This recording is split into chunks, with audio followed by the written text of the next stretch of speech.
Assalamualaikum warahmatullahi wabarakatuh. Terima kasih. Jumpa lagi dengan channel saya Tamrin Fatoni. Pada kesempatan ini saya akan review materi persepsi dalam Islam.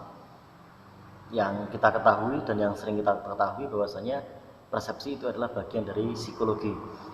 Makanya ini kita mengkaji persepsi dari kacamata psikologi Islam. Oke, langsung aja. Menurut Sugihartono bahwasanya persepsi merupakan kemampuan otak dalam menerjemahkan stimulus, proses untuk menerjemahkan stimulus yang masuk ke dalam alat indera manusia. Jadi ada sesuatu objek yang ada stimulusnya masuk ke dalam otak manusia melalui apa? Melalui panca indera. Yang panca indera itu namanya adalah sensasi, dan ada juga nanti kalau dalam psikologi itu prosesi persepsi, yaitu ada tiga, ada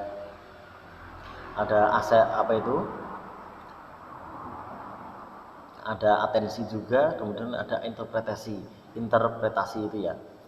Langsung lanjut aja.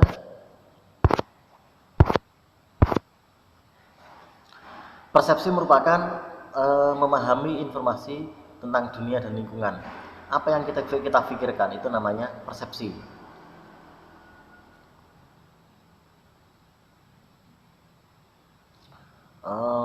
Ada lagi menurut Kaplan bahwasanya persepsi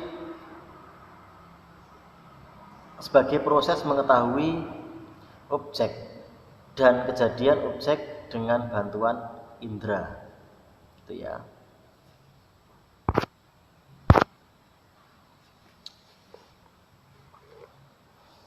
Oke, langsung lanjut aja.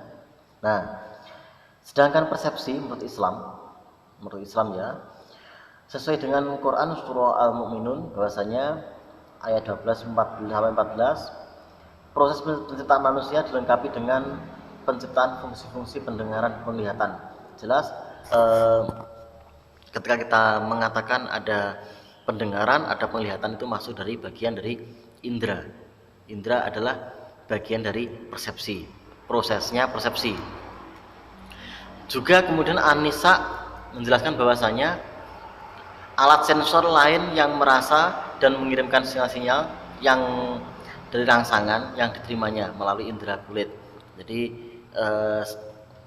kita merasakan sesuatu dingin gitu ya, itu melalui apa? Melalui indera kulit. Kita merasakan panas, itu ketika kita memegang, itu melalui indera kulit. Kemudian Al-An'am ayat 7 bahwasanya kemampuan menyadari indera yang berhubungan sifat rangsang sentuhan. Ini masih mirip dengan indera kulit tadi ya.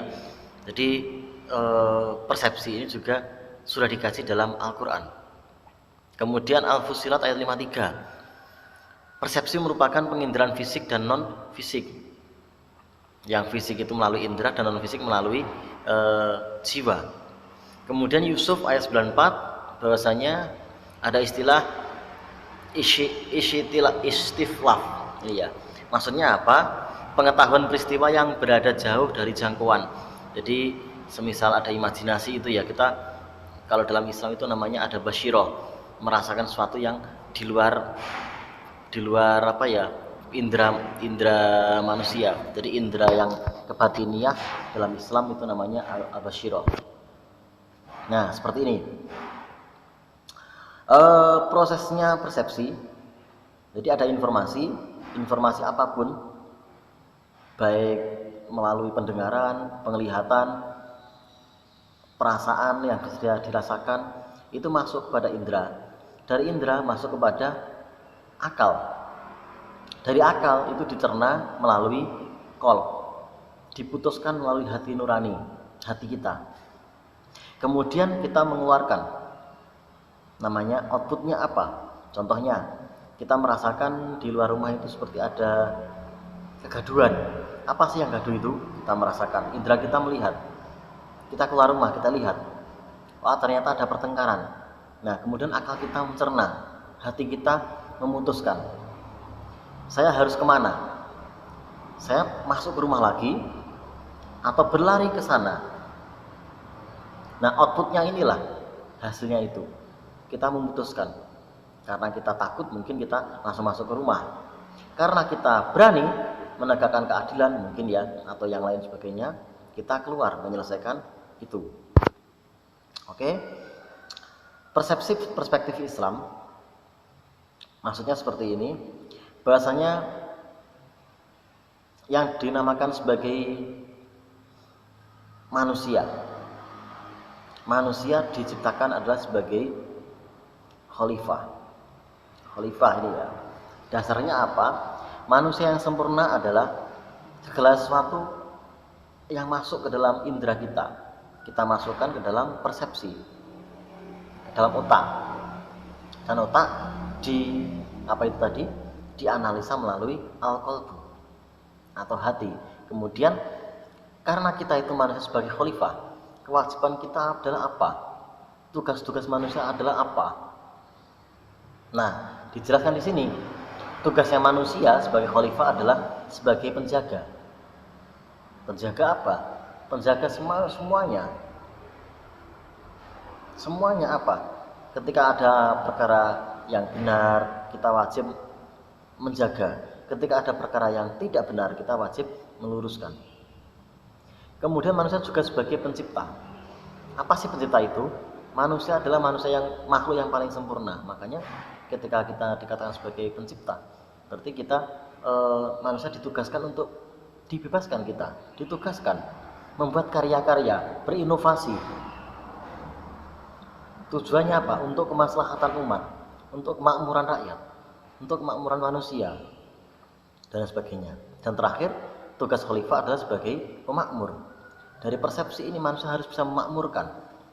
Jangan lari ke dalam rumah. Ketika kita bisa, ketika kita mampu, kita harus bisa memakmurkan rakyat kita, memakmurkan agama kita, memakmurkan semuanya. Jadi persepsi dalam Islam adalah bagaimana segala sesuatu yang masuk ke dalam otak kita, yang dicerna melalui al-qalbu atau hati nurani kita harus bisa meluruskan, harus bisa menyelesaikan dan merubah yang tidak baik menjadi baik, yang kurang baik menjadi baik, yang tidak benar menjadi benar. Itulah tugas manusia. Oke, terima kasih. Sedikit review saya terkait dengan persepsi perspektif Islam. Semoga bermanfaat. Ada pertanyaan, silahkan cantumkan di kolom komentar. Kritik dan saran juga boleh. Sekian dari saya. Ada kurang lebihnya mohon maaf. Akhirul kalam. Wallahul muwaffiq ilal aqwamit thoriq. Wassalamualaikum warahmatullahi wabarakatuh.